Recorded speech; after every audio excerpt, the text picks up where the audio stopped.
US reporter Evan Gershkovich went on trial behind closed doors in a Russian court on Wednesday, accused of spying.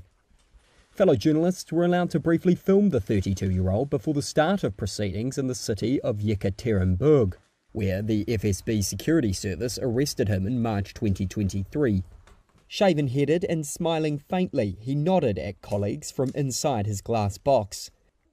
Prosecutors allege Gershkovich gathered secret information on the orders of the CIA, specifically about a company that manufactures tanks for Russia's war in Ukraine. The closed trial could last several months. If convicted, he faces a sentence of up to 20 years. Gershkovich, his newspaper, The Wall Street Journal, and the US government all reject the allegations. They say he was just doing his job as a reporter, accredited by Russia's foreign ministry. President Vladimir Putin has said Russia is open to the idea of a prisoner exchange involving Gershkovich, and that contacts with the United States have taken place, but they must remain secret. US officials in Yekaterinburg, including Consul General Stuart Wilson, had little information for reporters on Wednesday. Have you managed to visit Evan? Here? Yeah. No, we have not. Are you going to? Is it allowed or I don't know? Oh, we put in a request.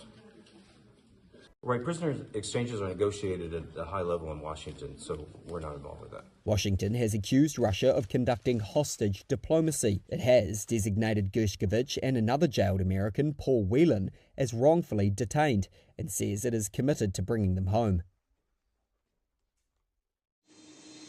FedEx shares soared 14% in extended trading Tuesday.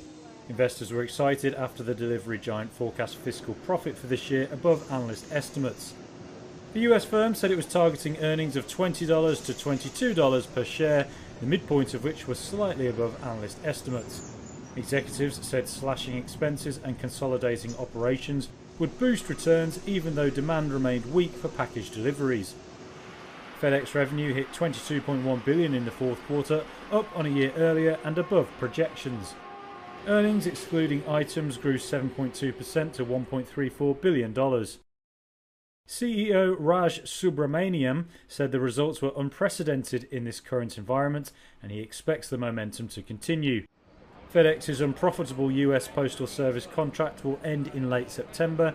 The firm previously said eliminating the costs of supporting Postal Service volume would help profitability improve, but the revenue side of its business remains challenging. Industrial production and parcel shipping demand are underwhelming as inflation and high interest rates take a toll. Rivian shares soared in late trade Tuesday after Volkswagen said it was investing up to $5 billion in the EV maker. The stock gained around 50% in extended hours following the news. It all comes as part of a new joint venture meant to share EV architecture and software, and it will give Rivian the funding it needs to develop new, more affordable models. It should also help its cash flow turn positive. In return, VW will get to use Rivian technology. That would not just be at its namesake unit, but across group brands like Audi, Porsche and Lamborghini. Analysts see that as a big win for the German giant, which has struggled with EV software.